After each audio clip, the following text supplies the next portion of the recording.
The Christian Foundation.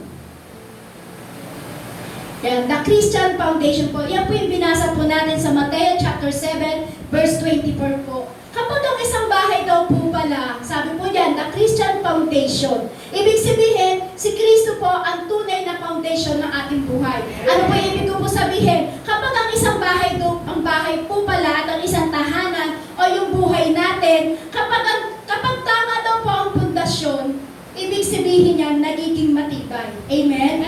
Sa palagay niyo po ba, di ba pag tayo may gumagawa katulad po neto, syempre po hindi po matatayo yung mga pader na yan kung walang pundasyon. Tama po? Ibig sabihin po niyan, kapag si Kristo daw po ang foundation natin, ibig sabihin kapag ang isang tahanan o ang buhay natin o isang bahay po natin, ibig sabihin pag tama daw po ang pundasyon, ibig sabihin kahit anong bagyo na dumating sa buhay mo, hindi ka matitinag. Amen? Parang katulad daw po ng picture na to. Yan. Nakita niyo po yung picture? Ano po meron sa picture? Ulap? Ano po? Diba? Sabi po diyan, pag tama daw po ang pundasyon natin sa buhay, ibig sabihin kahit dumating ang malakas na alon sa'yo, kahit dumating sa'yo napakalaking alon o anong tawag po doon, tsunami, na dumating sa buhay mo, pag tama ang pundasyon, kahit ganyan ang mangyari sa'yo, hindi ka matitinag. Amen? Amen? Kasi kahit dumating yung bagyo dumating yung bagyo, dumating yung unos, o yung malakas na hangin, bayuhin ka man ng problema sa buhay, hindi ka matitinag kapag tama ang foundation mo sa buhay. Amen? Ibig sabihin, pag tama daw po yung pundasyon natin, kahit dumating yung unos, dumating yung bagyo, hindi tayo masisira ng bagay na to. Kung i-imagine natin po, di ba, yung picture na yan, kung titignan natin, takot na nga po tayo pag tayo nagdagat, pag may konting alon eh. Lalo pa kaya pag tsunami na. Ibig sabihin, pag tsunami na po yung dumating sa buhay natin, basta tama ang pundasyon mo sa paglilikod mo, tama ang pundasyon sa pinanghahawakan mo at yung itinayo mo, ibig sabihin yan, dumating man yung bagay na yan sa buhay mo, hindi ka matitinag, hindi ka madadala ng hangin kasi bakit? Matibay yung pundasyon ng ating ginawa. Amen? Amen? Amen? Maaari po sa ngayon, siguro sa atin po ngayon, praise God, puno po tayo ngayon, glory to God. Palakpakan na po natin ang ating Panginoon Jesus. Yan, hallelujah. Muli po tayo ulit nagsama-sama dito at praise God, salamat sa Lord, pinagsama-sama po tayo ulit dito para parangalan ng ating Panginoon Jesus. Siguro po na-miss niyo po ang Lord. Amen? Amen. Yan, saan na po tayo? Ibig ko po sabihin kanina, sino po ba dito yung dumadanas ng bagyo sa buhay? Meron po ba dito na binabayo at binabagyo ng ang problema ng kanyang buhay? Meron po ba dito? Lahat po tayo, amen? Kasi alam niyo po, maraming iba't ibang problema na dumarating sa atin. May maliit na alon, may malaking alon, may wave na alon. Wave na alon. wave na alon, di ba? Yan, ibig sabihin po niyan, ayusin ko lang po ito, natanggal eh. Ibig sabihin po niyan, pag tayo daw po pala na may ganung mga bagay na dumating sa atin, basta tama ang pundasyon mo, hindi ka matitinag. Sabi mo sa iyong tabi, hindi ka matitinag. Hindi ka matitinag. Yan. Kasi marami po mga bagay na pinagdadaanan po sa ating buhay. Iba't iba, kumbaga sa halo-halo, iba-iba. May munggo, may ube, may leche plan, may makapuno. Parang ganun din po sa ating problema. May iba't ibang flavor po ang pinagdadaanan natin sa ating buhay. Ibig sabihin niyan, kahit ganyan ang pagdaanan natin sa ating buhay, pag tama ang pundasyon natin, hindi tayo matitinag. Amen? Pero alam niyo po, tingin ko po, wala naman po kayong pinagdadaanan eh. Tingnan niyo yung katabi. May problema po ba? May pinagdadaanan po ba? Meron po? Hindi naman halata eh. Hindi naman kita eh. Amen? Kasi bakit? Kasi normal lang po sa isang tao na magkaroon ng problema. Amen?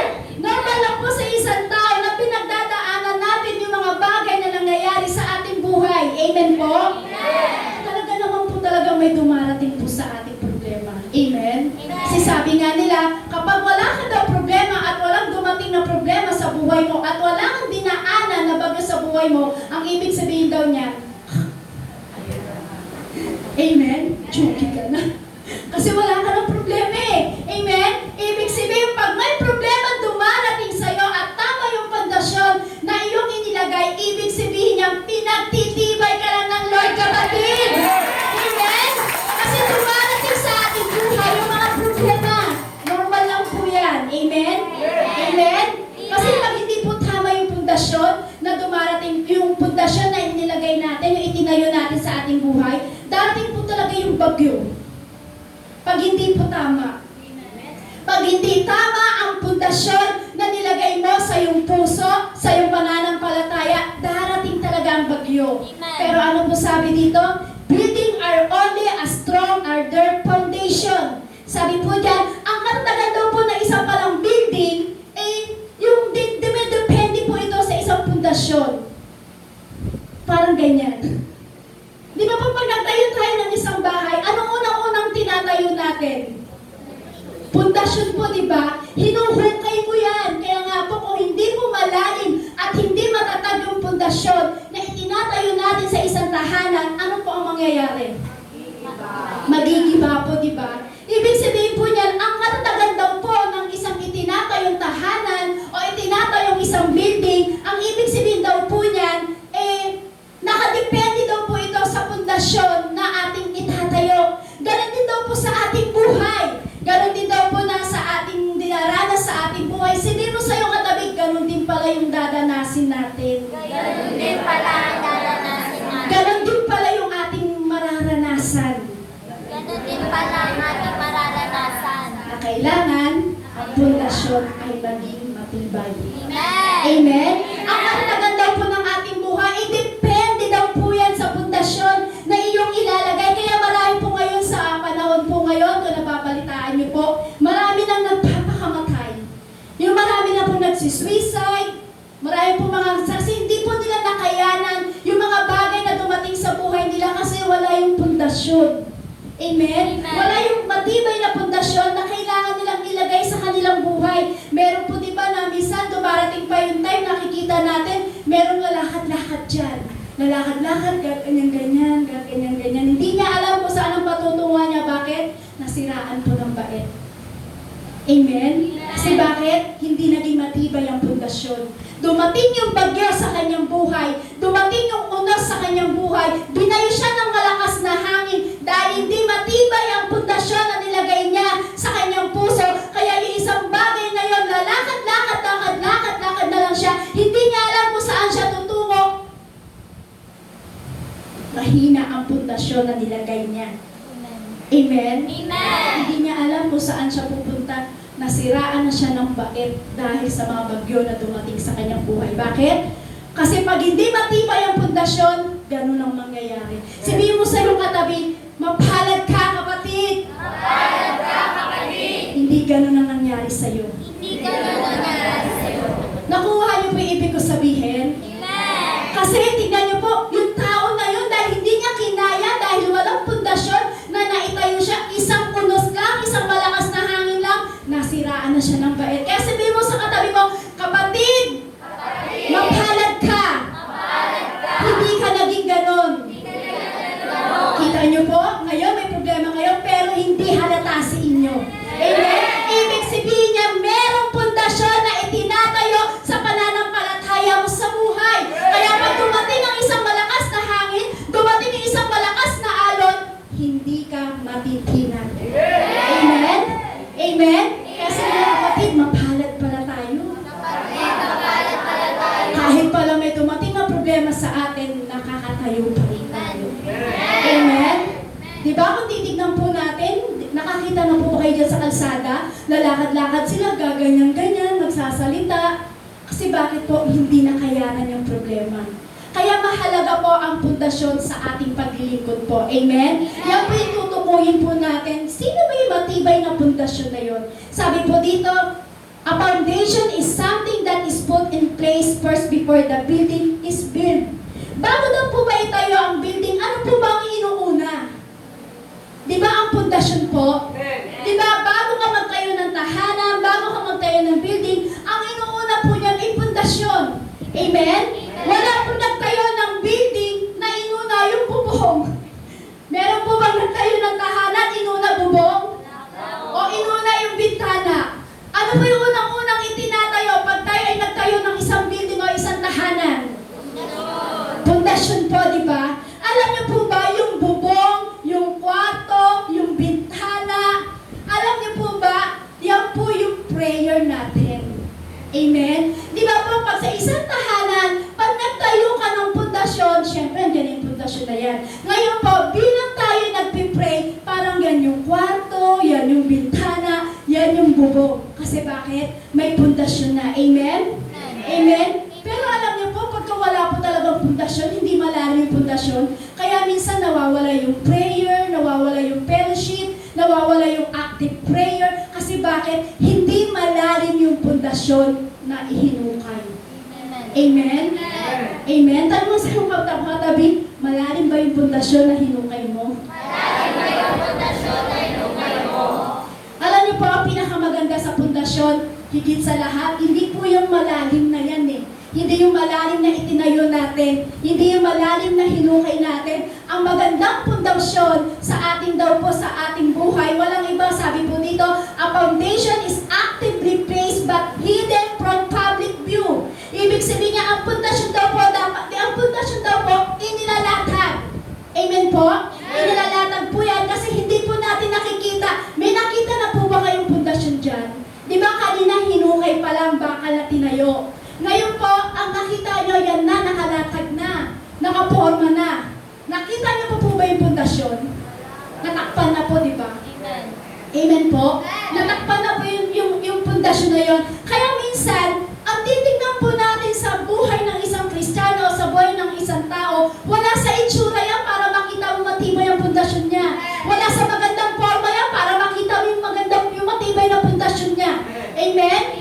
Wala sa kayamanan yung pundasyon niya para makita mo maging matibay ang pundasyon niya. Ibig sabihin niya, nakatago.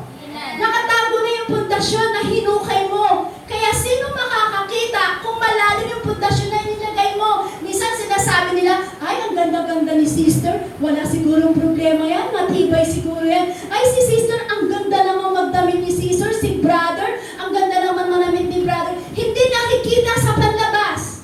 Amen? Kailangan makita ang tunay na malalim na pundasyon dapat dito sa puso. Amen? Hindi nakikita sa itsura. Amen? Wala po yan sa panlabas. Kailangan nandito po yan sa loob.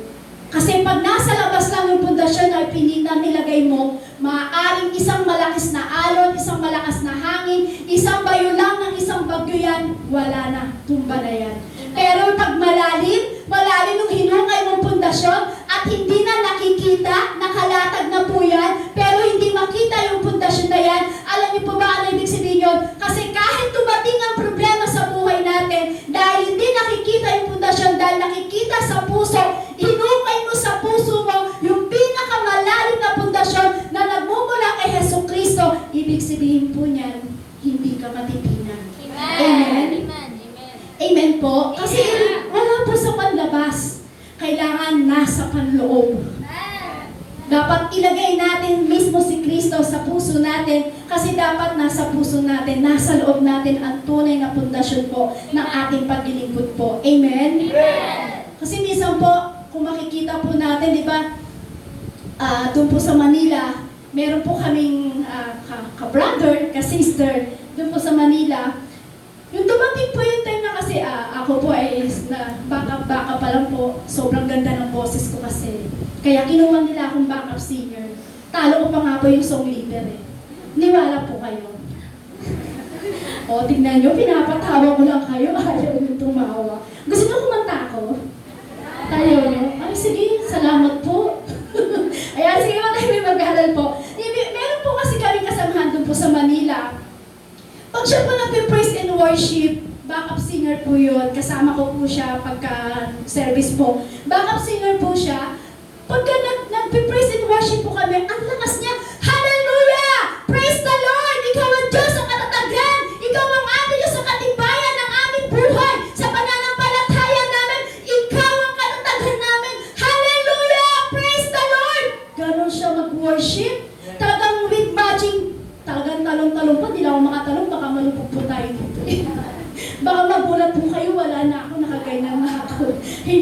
Grabe po talaga siya sumigaw, hallelujah! Baak pa lang po yun.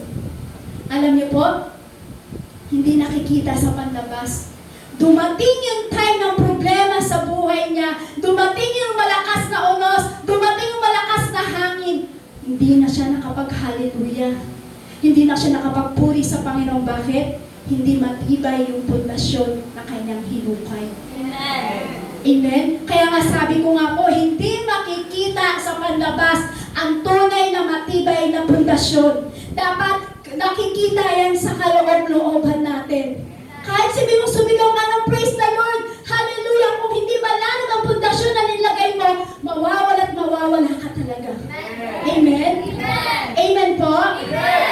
Kasi po, dapat ang pundasyon natin hindi sa panlabas. Amen? Kaya nga po napakahalaga yung pundasyon ng ating buhay po. Napakaganda ng ating pundasyon na nilalagay natin sa buhay, lalo po pag tayo po ay nag-aaral po ng Biblia. Ito po yung minsan na nagiging pundasyon po natin pag every time na tayo po ay nangihina. Kaya sabi nga po sa Bible, sabi niya, in the Bible, we are described as God building. Sabi po dito, ayon po sa Biblia, tayo daw po pala ay tinawag na gusali ng Diyos. Sabi po dyan, in the Bible, we are described as God building. Tayo daw po pala sa Biblia ang tinatawag na gusali ng Diyos. Kaya mahalaga po talaga ang pundasyon po ng ating paglilingkod. Amen? Kasi po sabi sa Biblia, tayo daw po ay tinawag na gusali o templo ng Diyos. Naniniwala po ba kayo na kayo ay tinawag ng gusali at templo ng Diyos? Kung kayo ang gusali at templo ng Diyos, dapat maging matibay ang pundasyon natin. Amen? Kaya nga po sabi sa 1 Corinthians chapter 3, verse 16, hindi ba ninyo alam na kayo'y templo ng Diyos at naninirahan sa inyo ang kanyang Espiritu? Ibig sabihin, kaya nga tinawag na gusali ng Diyos, kaya nga tinawag ng templo ng Diyos kasi, sabi niya doon, hindi ba ninyo alam na kayo'y templo ng Diyos? Sino po ang templo ng Diyos? Eto po ba? Tayo po yun. Ikaw yung tinawag na templo ng Diyos. Ikaw yung tinawag na gusali ng Diyos kasi bakit? Dito naninirahan si Christ. Sa puso mo, sabihin mo sa iyong sarili, ako ay templo ng Diyos. Ako ay templo ng Diyos. Pag templo ka ng Diyos, maninirahan sa iyo ang Espiritu ng ating Panginoong Hesus. Pag nanirahan sa iyo ang Espiritu ng ating Panginoong Hesus, ikaw yung templo, ikaw yung gusali, kaya yung pundasyon mo ay malalim. Matibay. Amen?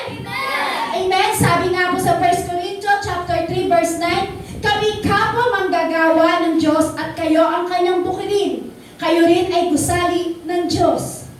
Sabi po dyan, kami kapwa manggagawa ng Diyos at kayo ang kanyang bukidin. Kami po ay patuloy po na ginagamit ng Lord na ibig sabihin po niyan, kami po ay manggagawa ng Diyos. Bilang kami manggagawa po ng Diyos, kayo po ang bukidin ng ating Panginoon Jesus kung bakit kami nagtatanim sa inyo ng salita ng words of God. Kung bakit po kami na nag-share ng salita ng Diyos para maging matibay ang inyong pundasyon kasi kayo po ang bukidin ng ating Panginoong Jesus. Amen po? Kaya sabi ang kayo rin ay gusali ng Diyos. Hindi ka lang pala bukidin kapatid, hindi ka lang pala gusali, maging templo ka rin pala ng ating Panginoong Jesus. Amen? Sabi po sa Hebrews chapter 3 verse 6, subalit si Kristo ay tapat bilang anak na namumuno sa sambahayan ng Diyos at tayo ang kanyang sambahayan kung matibay ang ating pag-asa at hindi natin ito ikinahihiya. Ulitin ko po, subalit si Kristo ay tapat bilang anak na namumuno sa sambahayan ng Diyos at tayo ang kanyang sambahayan kung matibay ang ating pag-asa at hindi natin ito ikinahihiya. Tayo po pala ang tahanan ng Diyos. Amen? Amen. Sino po ang tahanan ng Diyos? Tayo. Sino po? Tayo. Sabihin mo sa iyong katabi, tayo pala ay tahanan ng Diyos. Tayo pala ay tahanan ng Diyos. Tayo pala ay gusali ng Diyos. Tayo pala ay templo ng Diyos. Batin mo sila. Sabihin niyo po. Kasi mas maganda kiniklaim po natin yun. Sige, ulitin po natin. Sabihin po natin, tayo pala ay templo ng Diyos, kapatid. Tayo pala ay templo ng Diyos, kapatid. Tayo pala ay gusali ng Diyos, kapatid. Tayo pala ay gusali ng Diyos, kapatid. Amen? Amen. Alam niyo na po, sino ang gusali ng Diyos? Tayo.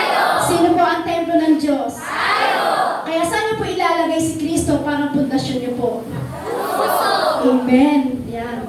Okay, class? Our lesson for today, para tayo sa kinder. Ayan, glory to God. Yan. Ibig sabihin po yan, tayo pala yung templo. Tayo yung gusali ng ating Panginoon. Ibig sabihin, tayo yung bahay ng Diyos. Amen? Ang lahat ng yan ay magiging matatag lamang depende sa iyong pundasyon. Amen? Amen. Ang lahat daw po niya magiging matatag lamang depende sa iyong pundasyon. Anong klaseng pundasyon ba ang inihinukay mo? Anong klaseng pundasyon ba yung inilagay mo sa puso mo? Kasi sabi po, magiging depende lang daw po, magiging matatag ang ating pundasyon depende sa pundasyon na inilagay mo. Amen? Sabi po dito, a solid foundation can be very costly to build properly. Ang pundasyon daw po pala, para maging matatag, kailangan ito maraming sakripisyo. Amen. Amen? Di ba po, pag ikaw ay nagtayo ng tahanan o ng building at kailangan magtayo ng pundasyon, ay kailangan mo maglagay ng pundasyon, ano po ang ginagawa? Di ba hinuhukay po ng malalim yan? Di ba gagamit ka ng pala? Hindi ko basta pala po. Yun, gagamit ng pala, huhukayin mo yan hanggang sa pinagpapawisan ka na. Kasi bakit? Grabing sakripisyo ang paghuhukay mo doon at grabing sakripisyo ang pagbabaon mo ng bakal doon para maging matibay ang pundasyon. Amen? Kasi kailangan daw po, maging matatag kailangan ang ating pundasyon. Para maging matatag daw po ang ating pundasyon, kailangan maraming sakripisyo. Amen. Marami na po ba tayong sakripisyo? Para maging solid daw po ang foundation, ang foundation po natin, yung pundasyon natin, kailangan daw po maraming sakripisyo. Kung titingnan natin, di ba yung mga nagtatayo ng mga naguhungay po ng mga pundasyon para, sino po nagpagawa ng tahanan dito? Ayan, si Sister Flora po, di ba? Di ba po, makikita nyo, hinuhukay talaga at binabaon talaga yung bakal. Hindi simpleng tusok lang, talagang ibinabaon nila para maging matibay yung pundasyon. Ibig sabihin, sobrang daming pagod, sobrang daming pawis, o sakit ng katawan na dinanas siguro na naghungay ng pundasyon na yun. Bakit? Kasi gusto niya matiyak na matibay ang kanyang pundasyon. Amen? Sabi po sa Lucas chapter 14 verse 27 to 30, ang hindi magpasan ng sarili niyang krus at sumunod sa akin ay hindi maaaring maging alagad ko. Ulitin ko po, verse 27. Ang hindi magpasan ng sarili niyang krus at sumunod sa akin ay hindi maaaring maging alagad ko.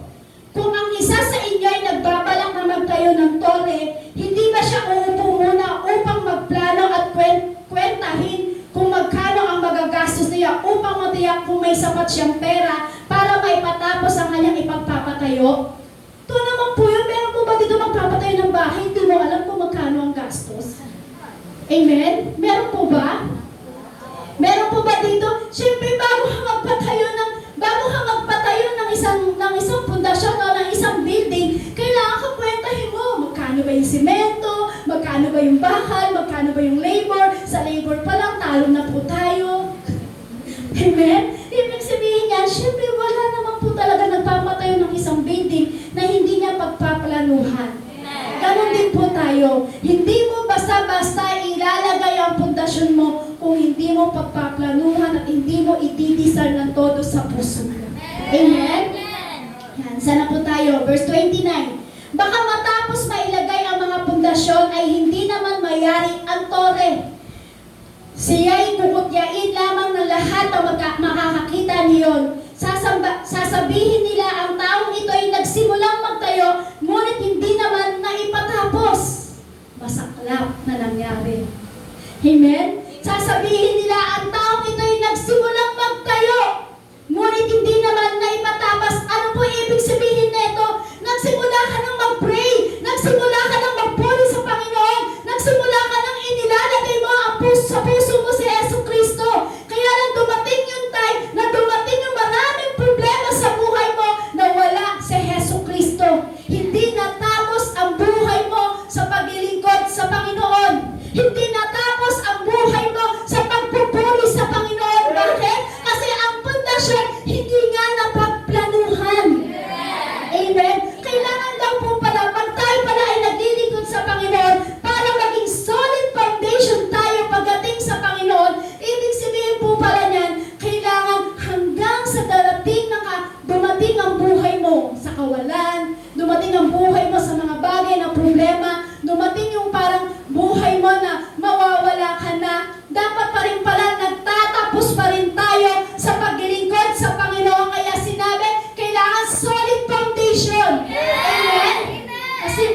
mahirap po talaga na mag-umpisa sa Lord at tapos magtatapos ka nang wala sa Lord.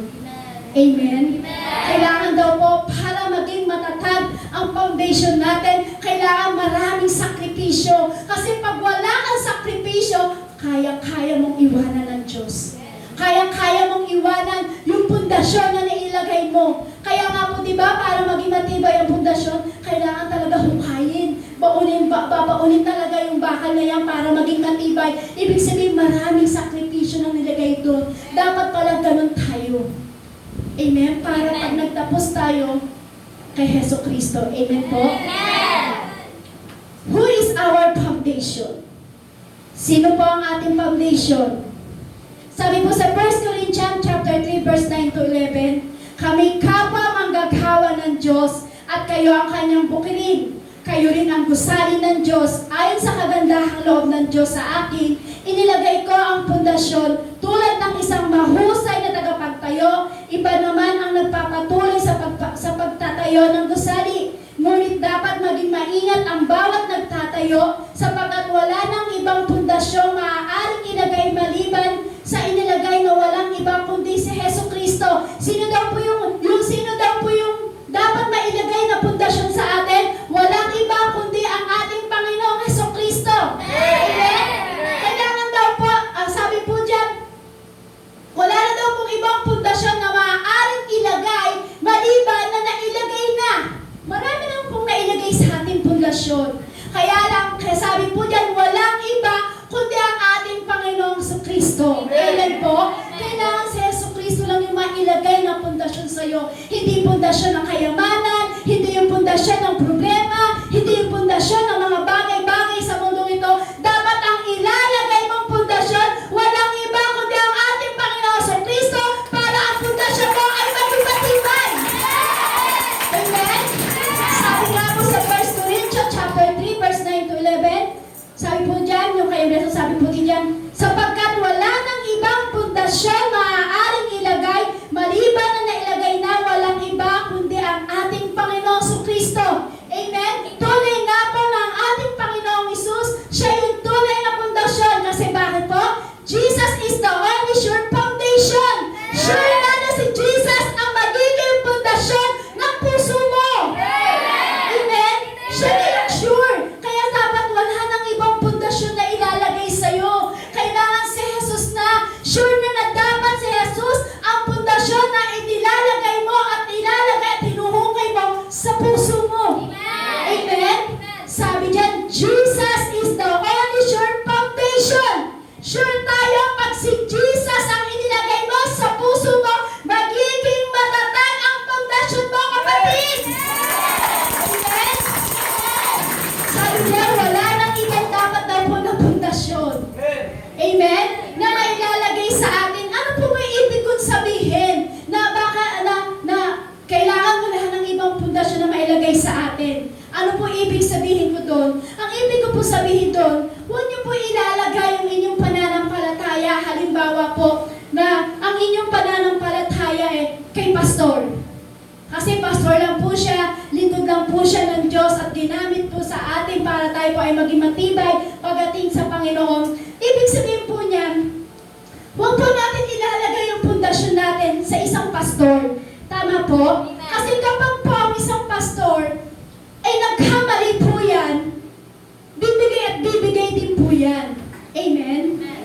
Bibigay at bibigay din po yan kasi kami din man po ay dumarating sa problema. Ibig sabihin, dapat walang ibang pundasyon na ilalagay sa atin, kundi ang ating Panginoong Isus. Kung mananampalataya ka, huwag kay pastor, manampalataya ka sa ating Panginoong Kristo. Sabi, Jesus is the only sure foundation. Amen? Kaya dapat hindi tayo naglalagay ng pananampalataya natin sa mga bagay-bagay na meron tayo sa mundo. Amen? Walang ibang dapat na ibilalagay mong pundasyon sa iyong puso, kundi ang ating Panginoong Isus. Kasi siya yung talagang sure na. Sure na. Sabi, Jesus is the only sure foundation. Kasi pag sure ka na talaga na si Jesus nilagay mo sa pundasyon, sa puso mo, siya yung naging pundasyon, hindi ka na matitinag, kapatid. Dumating man yung bagyo sa buhay mo, chicken na lang yan. O sisiw na lang yan. Amen? Kasi dapat po, sure tayo na si Yesu Cristo po talaga ang nagbibigay po sa atin ng katagan. Kasi nga po, bakit ko po nasabi na huwag natin ilagay yung pananampalataya natin sa pastor? Kasi po, meron po kaming na-encounter na sabi, salamat pastor, ikaw yung himala sa buhay ko. Salamat pastor, ikaw ang nagpagaling sa akin. Salamat pastor, nananampalataya ako sa iyo. Sabi ni pastor, ay hindi po ako ang Diyos. Kundi ang ating Panginoong Hesus ang nagpagaling sa iyo, sabi sa kanya ni pastor. Hindi po ako, sabi ni pastor. Manampalataya po kayo sa ating Panginoong Hesus. Ako po ay instrumento lamang ng ating Panginoong Hesus. Amen? Nakukuha niyo po yung ibig ko po sabihin. Kung mananampalataya ka, para maging sure ang foundation mo, walang iba manampalataya ka sa ating Panginoong Hesus. Amen? Amen?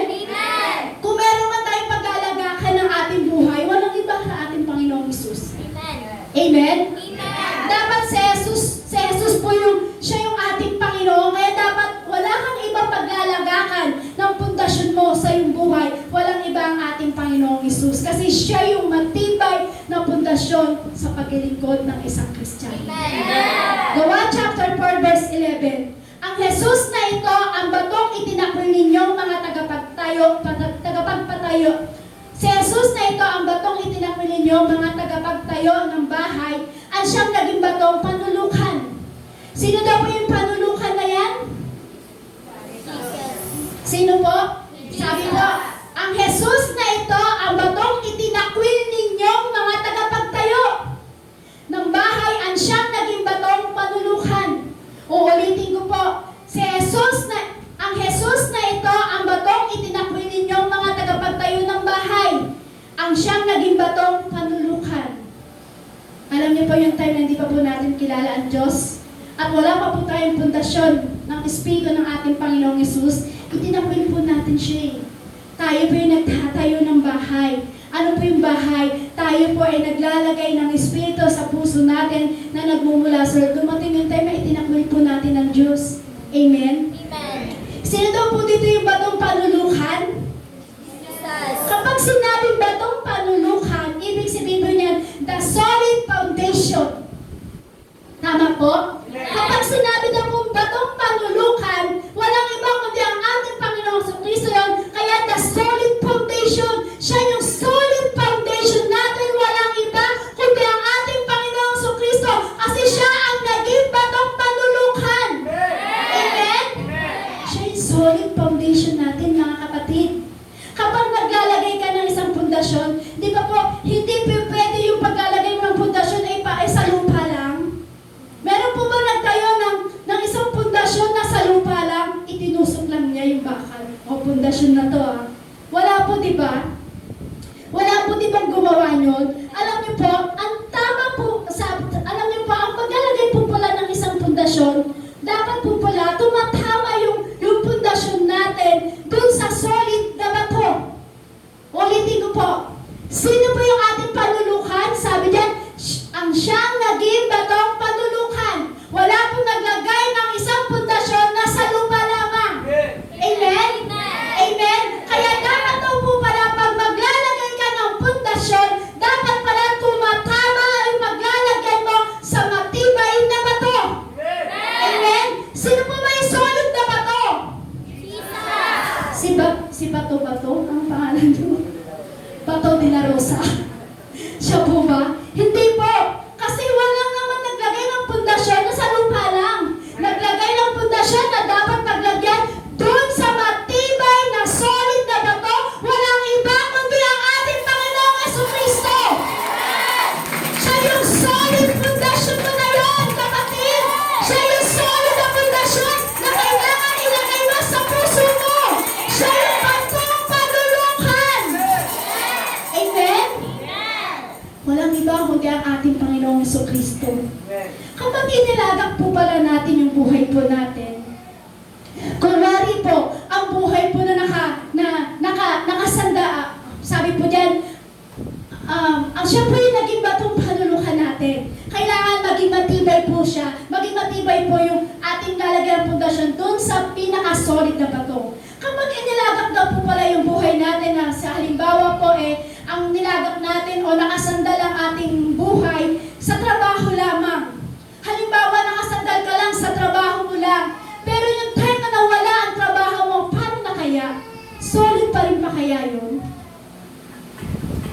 O halimbawa naman po, kung paano man po di ba nawala po yung trabaho, paano po kaya yun? Paano man po kaya kung ang buhay naman po natin, yung pundasyon mo, nilagak mo lang sa isang relasyon. Ngayon, mahal ka niyan. Amen? Ngayon, mahal ka niyan.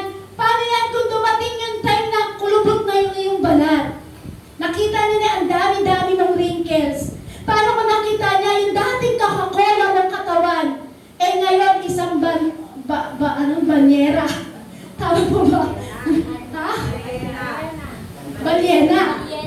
Ang ibig ko sabihin kasi yung banyera, yung isang maraming laman ng style.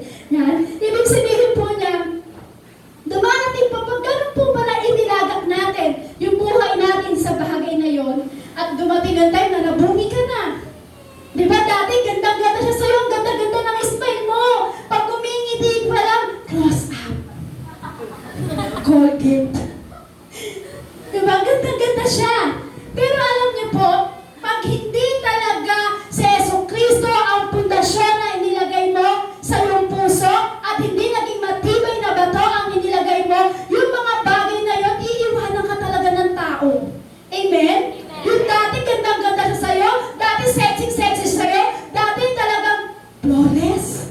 Pero kung mulupot yung balat mo, pinabungi ka na, naging balyena, sabi nila ang iyong katawan, iiwanan ka talaga ng tao. Pero pag si Kristo ang solid na bato na naging pundasyon mo sa puso mo, ano mang merong kalagayan sa buhay mo, mabungi ka man, makulubot man ang iyong balat, solid pa rin ang pundasyon mo, hindi ka iiwanan ng ating Panginoong Jesucristo. Amen? Kaya dapat sa solid na bato mo, ilalagay ang pundasyon mo, kapatid. Amen? Amen? Kaya naman, pag nilagak mo yung pundasyon mo dun sa bagay na kayamanan, pag naubos yan, wala na. Pero si Kristo, siya yung kayamanan, siya yung tibay na pundasyon. Kahit anong mangyari, hindi ka iiwan ng Diyos na ito. Bakit? Siya yung naging solid pundasyon mo sa buhay mo, kapatid. Amen? Amen po? Kaya nga po, diba, sabi nga po, diba, sa Bible po, kung maaalala po natin, sabi po doon sa Biblia, huwag kayong mag-ipon ng kayamanan dito sa lupa. Tama po? Diba, sabi po doon, huwag kayong mag-ipon ng kayamanan dito sa lupa sapagkat merong naninirang tanga. Ano po yung tanga? May naninirang kalawang. Sabi diyan, huwag kayong mag-impok ng kayamanan dito sa lupa sapagkat merong nasisira, merong naninirang kalawang, merong magnanakaw, merong naninira ng mga bagay na pundasyon mo pagdating sa Lord. Amen? Ano dapat? Kailangan naglalaga ka o nag-iipon ka ng kayamanan mo, walang iba kundi sa ating Panginoong Jesucristo. Kasi bakit? Walang naninirang kalawang, walang naninirang mga bagay dito sa mundo. Bakit? Si Jesucristo ang solid na foundation ng isang mga Kristiyano. Amen? Dapat po pala, huwag tayo mag-impok ng kayamanan dito sa lupa. Kasi pag dito ka nag-impok ng kayamanan sa lupa, merong mga naninirang kalawang. Amen po? Dapat po pala sa atin, ilagak po natin ang ating buhay o ating pundasyon, walang iba kundi sa ating Panginoong Jesucristo. Kasi kung magkakamali man tayo sa mga bagay na ginagawa natin sa ating buhay, napakahalaga po yung pundasyon na sa buhay natin ito, walang iba ang ating Panginoong Hesus. Magkamali ka man, madapa ka man, ilang beses ka pang itatayo at itatayo ng Panginoon. Bakit? Kasi nagtanim ka o nag-ipon ka ng kayamanan mula sa langit, hindi sa lupa. Kaya every time na ikaw nangihina, nagkakamali ka, nadadapa ka, anong ginagawa ng ating Panginoong Hesus? Ulit-ulit ka niyang itatayo at itatayo kasi bakit? Siya yung pundasyon mo, kapatid. Amen? Siya yung batong panulukan. Siya yung solid foundation Amen po? Amen. Kaya dapat, kahit magkamali tayo, pero dahil alam mo, solid ang pundasyon na nilagay mo sa buhay mo, hindi ka matitinag. Amen. Kasi bakit? Andiyan ang ating Panginoong Jesus.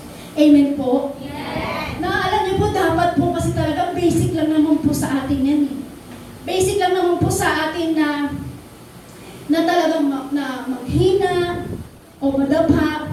Pero dapat po basic lang po talaga sa atin. Pero kaya lang basic sa atin yan kasi meron kang Diyos na pundasyon, na solid foundation sa puso mo. Kaya nagiging sisiw, kaya nagiging chicken, kaya nagiging parang maliit na langgam na lang yan, mga bagay na dumarating sa buhay mo. Basic na lang sa atin. Bakit? Kasi nato ka sa solid foundation, kapatid. Amen? Kaya alam niyo po, pag nandun tayo sa solid foundation na yun, basic na lang po ang lahat na darating sa ating buhay. Ano mang malakas na alon, ano mang malakas na unos, ano mang malakas na hangin, ano mang dumating na tsunami sa buhay mo, basic na lang sa'yo. Bakit? Kasi nandito na si Jesucristo na malalim na nagkaroon ng pundasyon sa iyong puso. Amen? Amen. Amen po? Amen. Kaya nga po tayo sumasambi. Kaya nga tayo umaawi. Kaya nga tayo narito. Kaya tayo naglilingkod. Kaya tayo nagpapagal para sa Kanya.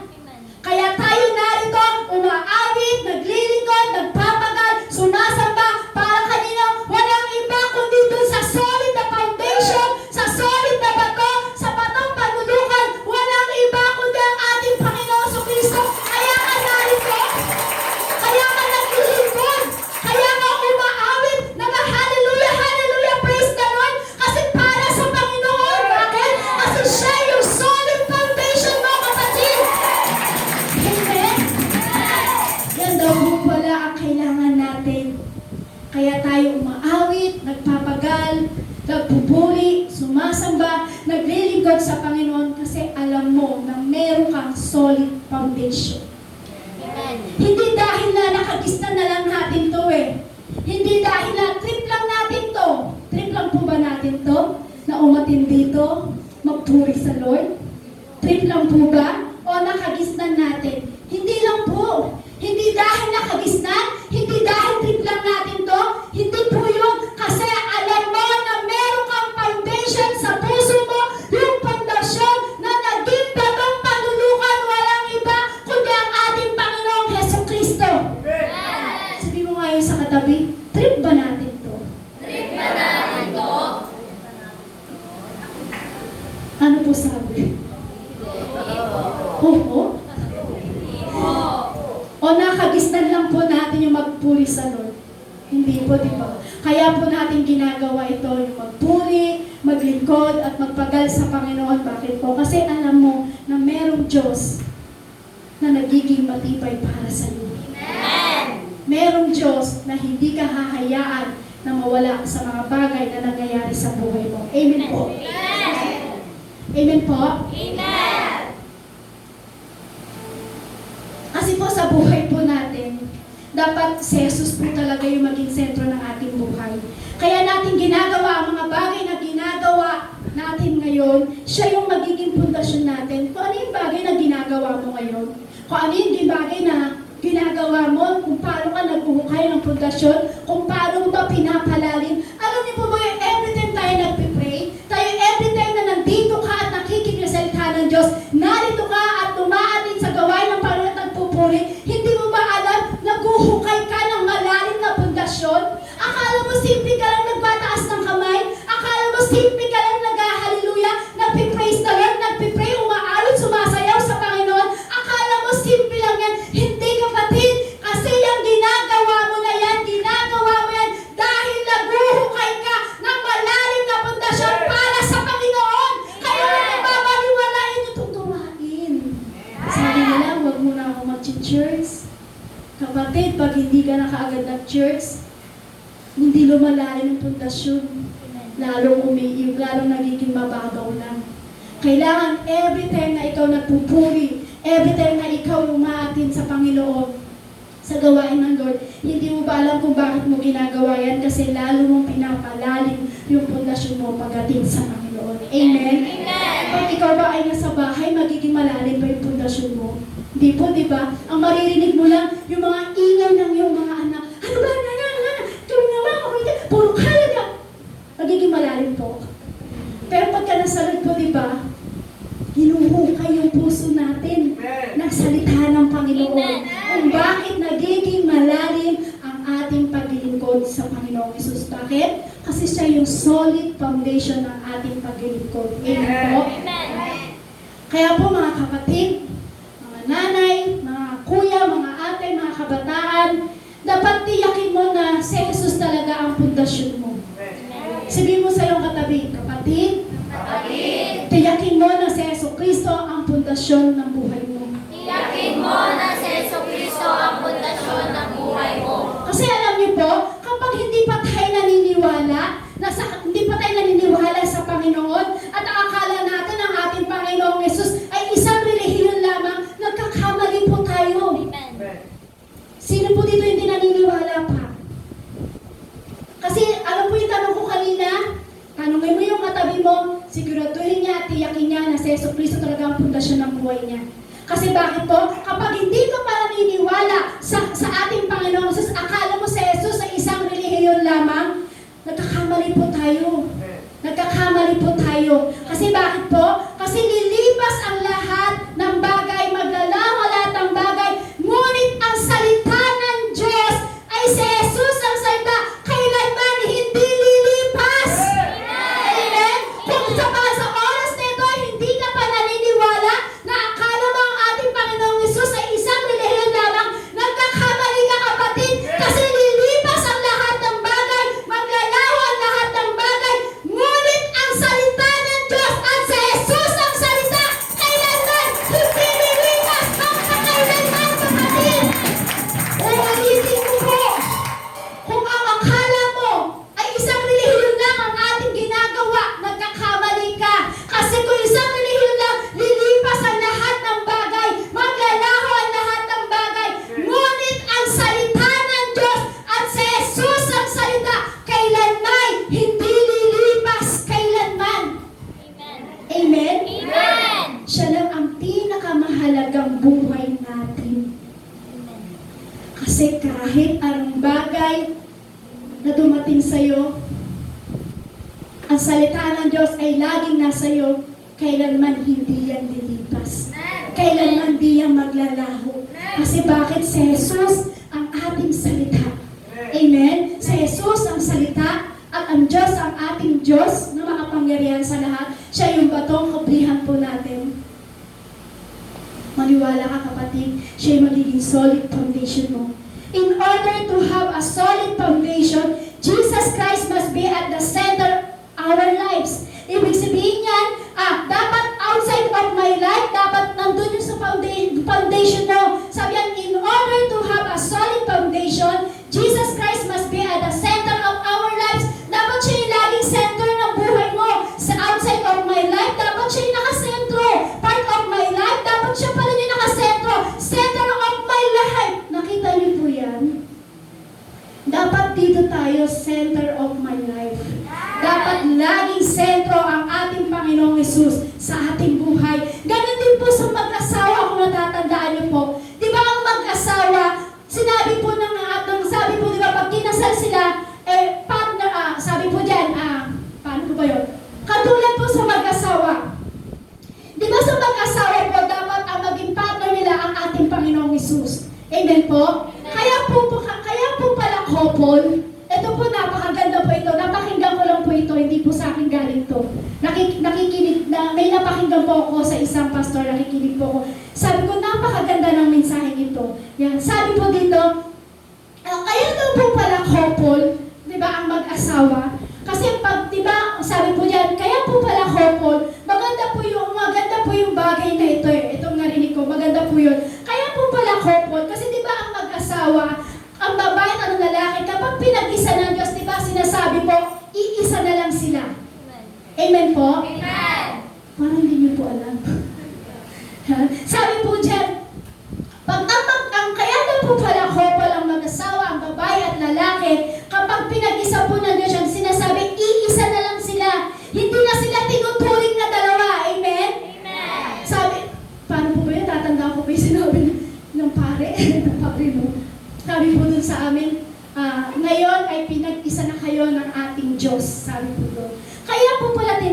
couple yun, hindi na tayo tinuturing na dalawa. Tinuturing na tayo kasi pag pinagsama na kayo ng Diyos ay iisa na lang kayo. Di ba sabi, iisa na lang kayo. Amen. Tama po? Amen. Hindi po matandaan sa kasal namin ni Pastor. Basta yun po yung sabi. Sabi, dahil kayo pinagbuklod at pinag-isa na ng ating Diyos, iisa na lang kayo, hindi na kayo dalawa. Kung dalawa, sabi po dito, kung dalawa kayo, babae at lalaki, pinag-isa kayo, sino ang kakupol nyo? Sino po? Jesus. Walang iba kundi ang ating Panginoong Hesus.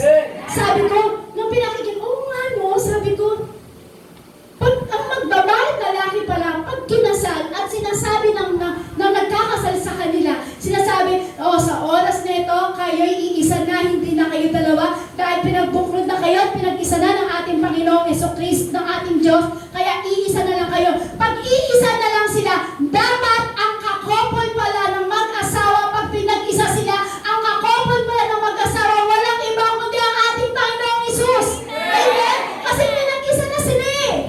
Amen? Kaya dapat ang ating Panginoong Hesus ang couple. Pag yun ang couple ng mag-asawa, magiging matibay ang pundasyon. Amen. Amen? Amen. Kaya nga po sa buhay po namin ni Pastor, wala kaming ibang sinicenter of my life sa buhay po namin ang ating Panginoong Hesus. Kaya ano man dumating na bagyo, ano man mga pagsubok, problema, o ano man mga bagay na pandaraya ng kaaway, alam niyo po dahil sa Jesucristo po yung center ng aming buhay, sa Jesucristo po yung pundasyon ng aming buhay, kahit ano pong dalo ng kaaway, na bitag o pandaraya ng kaaway, hindi po kami matitinag na kaaway. Bakit po? Kasi si Jesucristo ang pinakamalalim na pundasyon, higit sa lahat, si Jesucristo ang couple namin ni Pastor. Siya yung partner namin ni Pastor. Amen? Kaya sabi ko, napakaganda na ito, napakinggan ko na ito. Totoo pala yung pag pinag-isa pala ang babae at lalaki, iisa na lang sila. Kaya ang kakopol nila si Christ. Ang sabi po, kailangan daw po pag kinasal ang babae at lalaki, eto si Christ, eto ang lalaki, eto ang babae. Triangle. Amen. Hindi po pala. Dapat po pala, pag pinag-isa na kayo ng ating Panginoong Hesus, ang kakopol mo na ang ating Panginoong Jesucristo. Kaya kapatid, ang kakopol mo si Jesucristo, hindi ang asawa mo. Iisa na lang kayo eh. Amen? Ang kakopol niyo po ang ating Panginoong Jesucristo. Amen? Amen.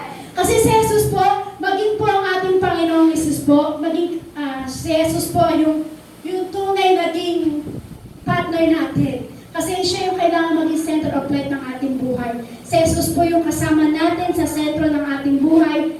Maging dahilan po lahat ng mga bagay na ating ginagawa. Dapat siya pa rin po yung sentro ng ating buhay. Huwag niyo siyang gawing partner lang. Ano po ibig ko sabihin? Huwag niyo lang pong gawing partner sa buhay niyo ang ating Panginoong Sus. Huwag niyo lang siyang gawing basta-basta, kailangan niyo lang siya. Kunya, di ba, uy, kapartner ko si Jesus, kailangan ko siya.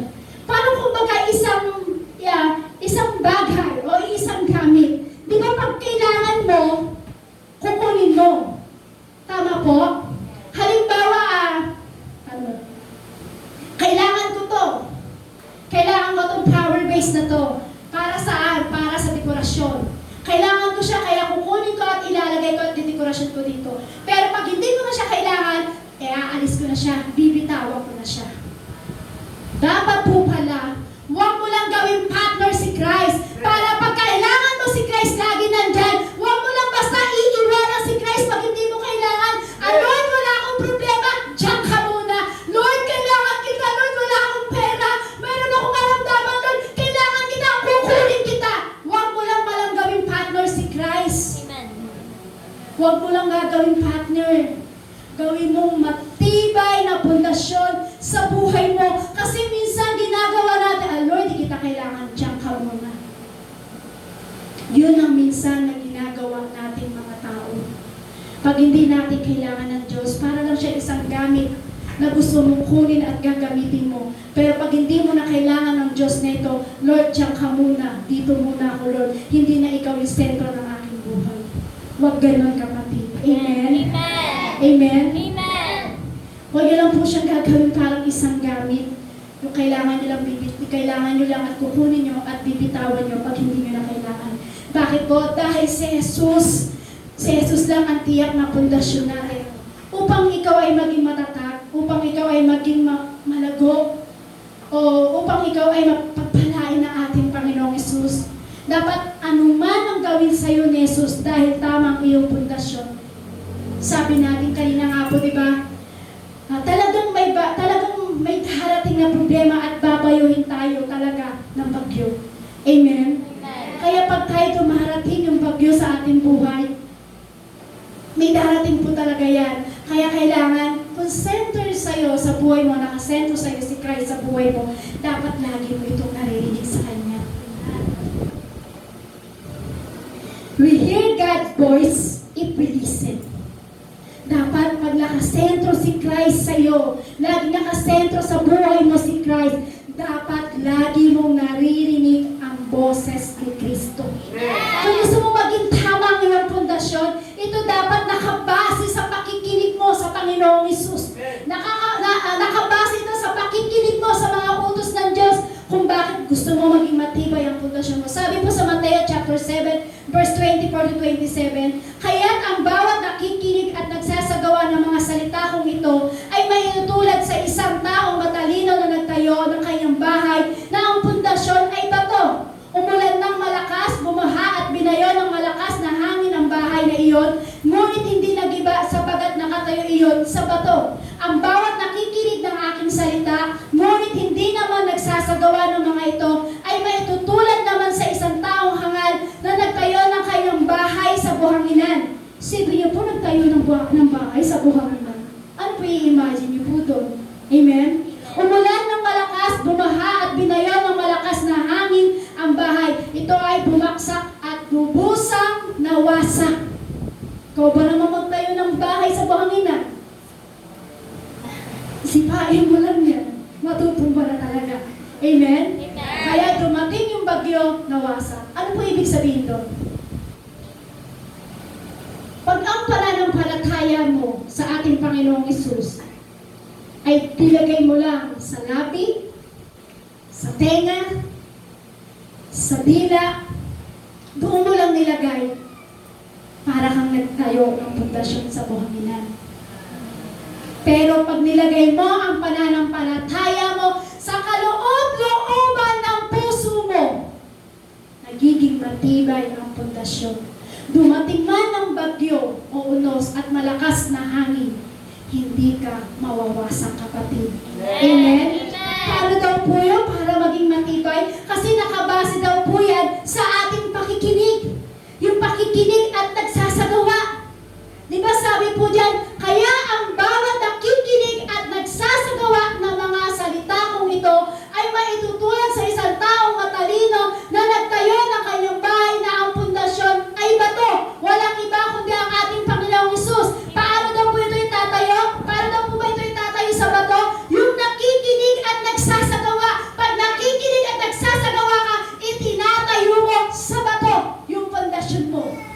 Sa panahon po kasi natin, marami na pong nakikinig. Marami nakikinig sa salita ng Diyos. Maraming 2 years, 3 years, 5 years, 10 years, nakikinig po ng salita ng ating Panginoong Hesus. Pero alam niyo po, dahil sa 2 years, 5 years, 10 years sa pakikinig po ng salita ng Diyos, pero bakit po hindi nagiging matatag ang kanilang pundasyon? 3 years na, 5 years na, 10 years na nakikinig ang salita ng Diyos. Pero, bakit po hindi nagiging matatag yung pundasyon? Dahil alam niyo po, dahil nakikinig pero hindi naman isinasagawa. Amen. Kaya hindi na po pala 2 years ka na, 3 years ka na, 5 years ka na, 10 years ka na. Kaya pala hindi nagiging matatag ang pundasyon mo. Kasi bakit? Nakakakinig ka, nakakarinig ka, pero hindi mo naman isinasagawa. Kasi kapag nakinig ka, dapat isinasagawa mo ang salita ng Diyos.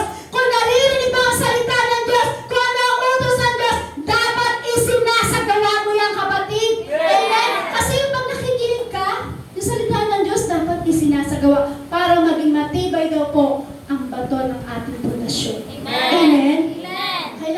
solid foundation po. Alam niyo po, para po ito sa bahay na nakatayo sa bato. Darating yung bagyo, darating yung unos, darating ang problema, pero mananatili pa rin po itong nakatayo. Para po ito isang tahanan.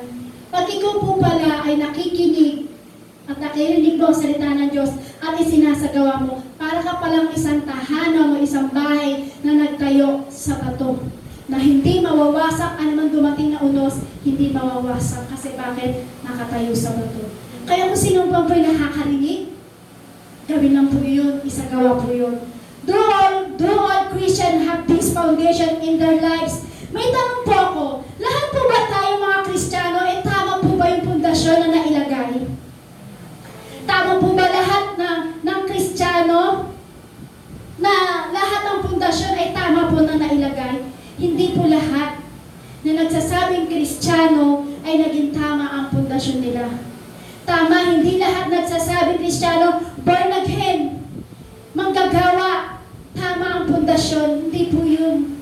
Kasi maraming nagsasabing, born again ako. Maraming nagsasabing, manggagawa ako ng Diyos.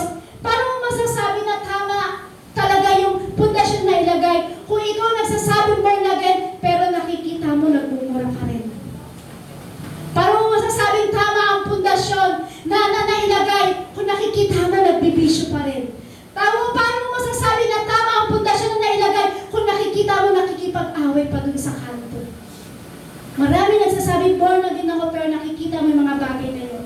Sabi po sa letter A, there are many who know what to do, but do not do it. Sabi po sa Roma chapter 1 verse 32, nalalaman nila ang utos ng Diyos na karapat-dapat sa parusang kamatayan. Ang mga gumagawa nito, gayunman hindi lamang patuloy sila sa paggawa nito, kundi sumasang-ayon pa sila sa mga gumagawa din ng mga ito. Bagamat po alam po natin na ang katuruan po ng ating ang katuruan o utos ng ating Diyos ay hindi natin minsan na isasagawa. Tama po? Naririnig natin pero minsan hindi po natin isasagawa. Ako po, guilty po ako dyan. Kasi minsan, alam ko na yung turo ng Diyos. Alam ko yung naturuan ng Diyos. Naririnig ko na. Pero minsan hindi ko pa rin po nagagawa yun. Kaya guilty po ako doon. Bagkus ito po yung dapat natin gawin. Ito po yung dapat gawin po natin na alam mo na yung tama, pero minsan hindi pa ito ginagawa. Alam mo na dapat mong gawin, pero minsan hindi mo pa ginagawa. So, hindi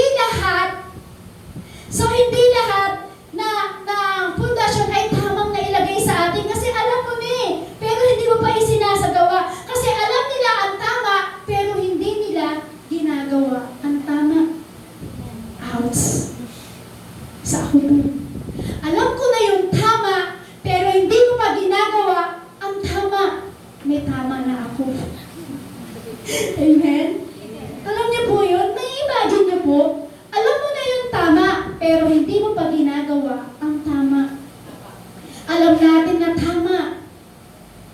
Medyo mabigat. Kung titignan, medyo mabigat po talaga yung words of God. Sabihin mo sa iyong katabi, kapit lang. Kapit lang. Sabihin mo, kapit lang. Kapit lang. Kasi alam niyo po, mabigat po ang words of God pag nang-review sa atin. Sabi po yan, di ko po sabi yan.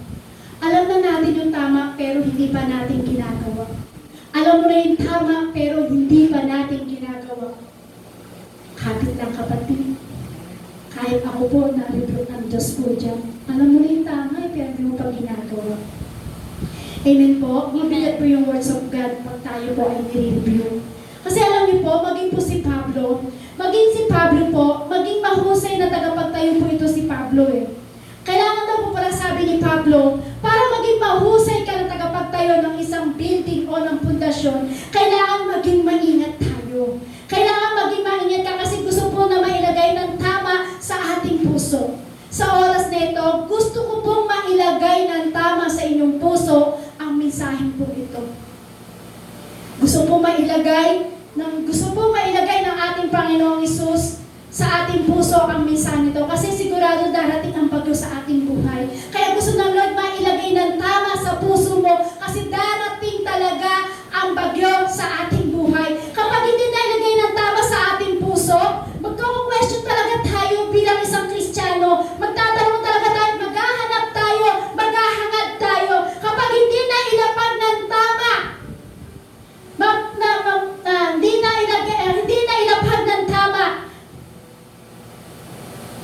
alam niyo po mangyayari, hindi magiging matibay yung pundasyon. Amen. Pag hindi na ilagay ng tama, yung parang mapagalitan ka lang ni pastor, ayoko na. Masabihan ka lang ni pastor, ayoko na, ang bilis pati sir. Ibig sabihin, pag hindi na ilatag ng tama ang pundasyon mo, makarinig ka lang ng hindi maganda, hindi ka lang nakamayan ni sister, hindi ka lang nakamayan ni pastor, ayoko na mag-church. Kasi bakit? Hindi na ilagay ng tama at hindi na ilatag yung tama na pundasyon. Dalangin ko po, wala po sa atin ganun. Amen?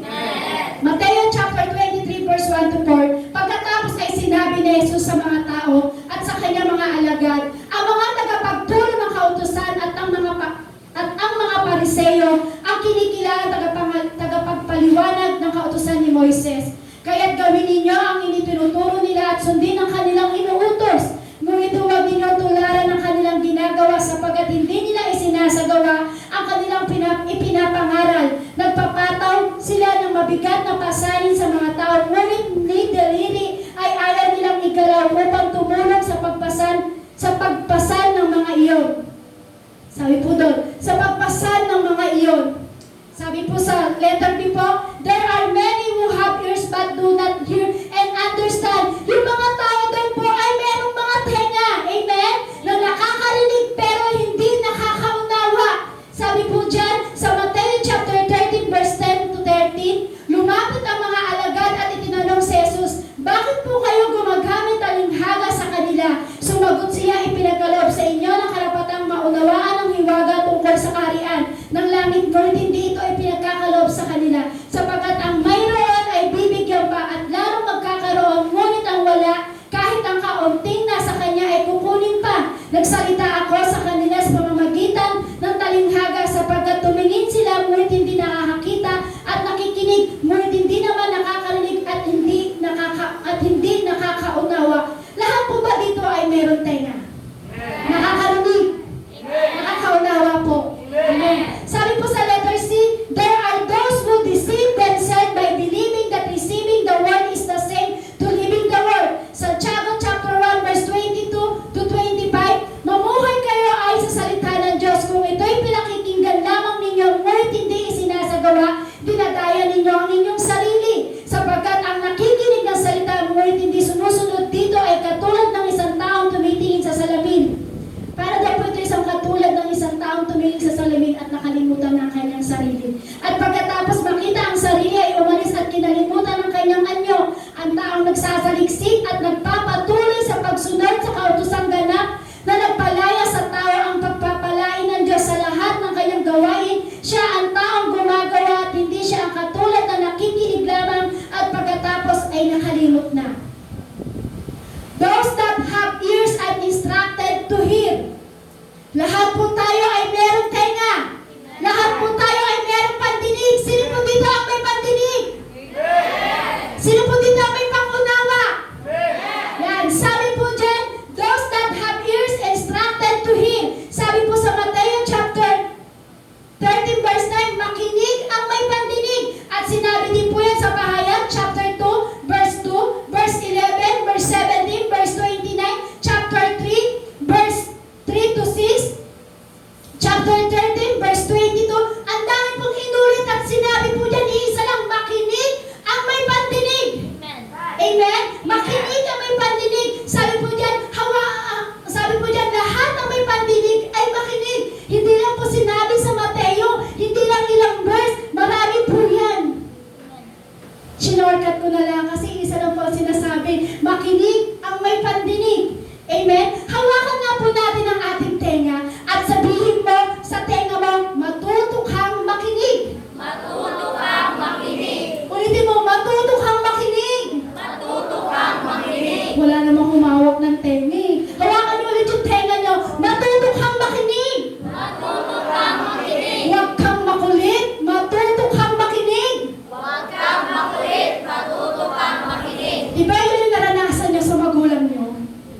Diba? Yung parang, ikaw ang kulit-kulit mo talaga. Hindi ka marunong makinig talaga. Diba?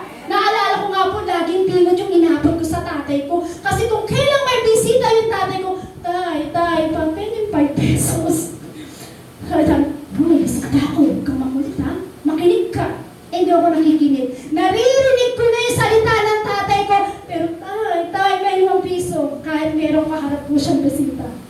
Ginawa sa akin ng tatay ko, ikaw, marunong kang makinig. Sabi ng tatay ko, ang sakit, natanggal yata yung drum ko.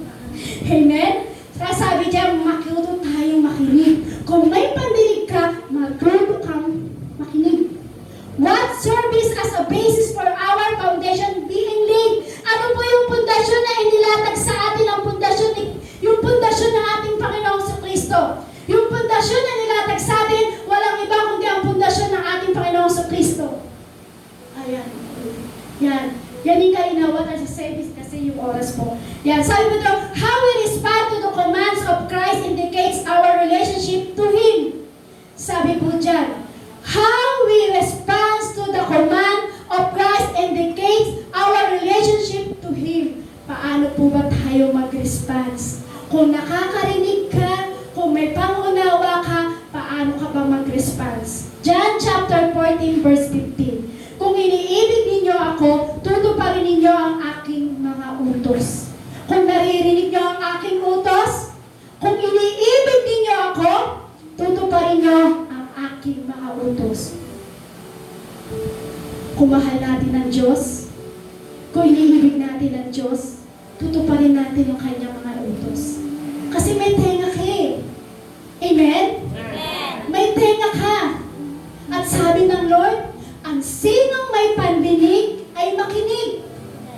Dahil may tenga kang ibinigay ng Diyos, naririnig mo kung ano ang inuutos ng Lord. Nauunawaan mo, malinaw sa iyo, naririnig mo kung anong katuruan ng Diyos. Kaya kung iniibig mo ang ating Panginoon sa Kristo, tutuparin ninyo ang aking mga utos. Kaya sa oras na ito, kung nakikinig bang po natin o naririnig bang po natin yung utos ng Diyos, kung ano yung katuruan ng Diyos at sinasabi na dapat na maging matibay na pundasyon natin, walang iba kundi ang ating Panginoong Hesus. Malinaw po ba sa pandinig po natin yun? Amen. Malinaw po ba Amen. sa pandinig nyo na kailangan maging solid foundation natin, walang iba kundi ang ating Panginoong Kristo. Kung ikaw ay may pandinig, makinig ka. Makinig ka ng makinig at maunawaan mo para pag yun na kinapakinggan mo at naunawaan mo at kung iniibig mo talaga ang Diyos, sabi niya, kung iniibig ninyo ako, tutuparin ninyo ang aking mga utos. Kaya inaalayahan ko po kayo tumayo sa oras na ito.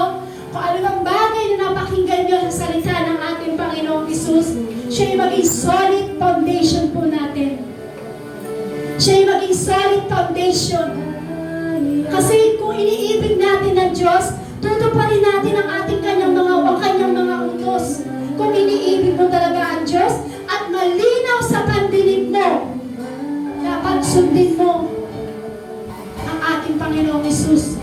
Siya yung maging solid foundation ng iyong buhay. Hindi ba purihin po natin ang ating Panginoong Hesus? Sunod na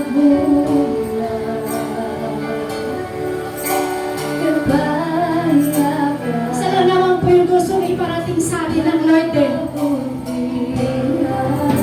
Maging tama yung pundasyon na ilalagay sa ating puso.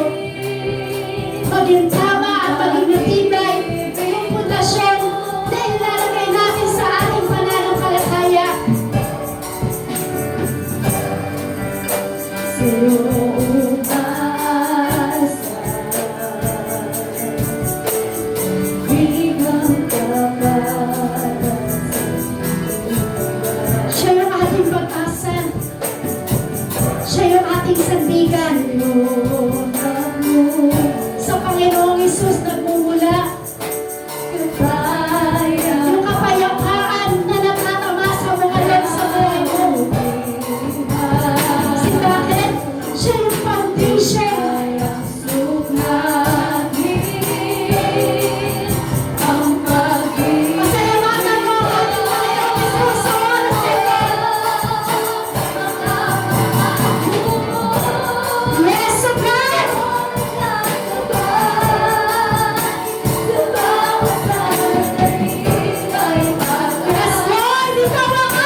tinupad mo ang utos ng Diyos.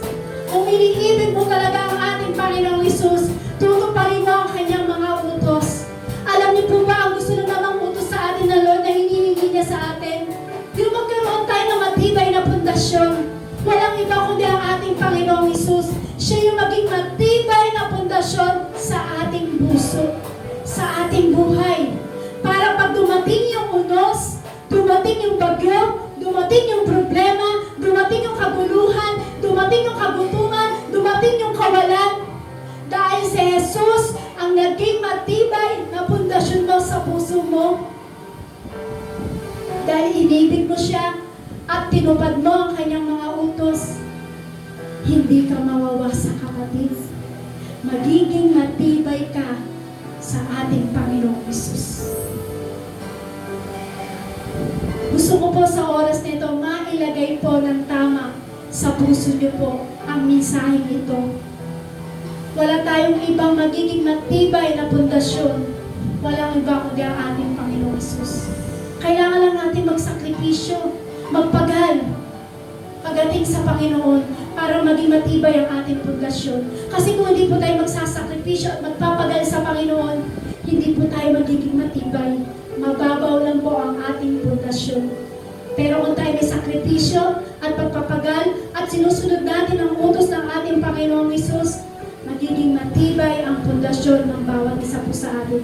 Tayo po yung muko at tayo po yung manalangin. Panginoong Hesus, nagpapasalamat po kami sa kabutihan mo. Alam namin, Lord, na ikaw yung Diyos sa patuloy na nagiging katibayan namin, Panginoon. Tama po, Lord, na ikaw yung dapat na maging batong kublihan namin, Lord. Batong panulukan namin, Lord, sapagat ikaw yung solid foundation ng aming pananampalataya. Panginoon, sa oras na ito, O God, sino man po, Lord, na nakakaranas ng mga bagay na problema sa kanilang buhay, Panginoon, hindi ko man po sila kilala, hindi ko man po alam ang kanilang dinadanas, Lord. Ikaw ang nakakaalam neto, Lord. Ikaw ang Diyos na magbibigay sa kanila ng katatagan. Ikaw ang Diyos ang mag-aayos ang lahat ng bagay. Ikaw ang Diyos ang magiging solid foundation nila sa kanilang pananampalataya, Panginoon. Ano mang problema, ano mang bagyo, ano mang unos, ano mang malaking hangin na dumating sa aming buhay, dahil ikaw ang aming solid foundation, Panginoon. Kami magiging matibay para sa iyo, God. Salamat sa katatagan. Salamat sa lahat ng kagalakan na ibinigay mo sa amin. Salamat sa pagpapala. Salamat sa kagalingan. Salamat sa kaayusan ng aming buhay. Salamat ng marami sa iyo, sapagkat ikaw ang aming foundation ng aming pananampalataya. Maraming salamat sa iyo, Panginoon. Ngayon pa lang, Lord, kiniklaim namin na tagumpay na kami sa lahat ng aming area ng aming buhay. Tagumpay na kami lahat, Lord. Victory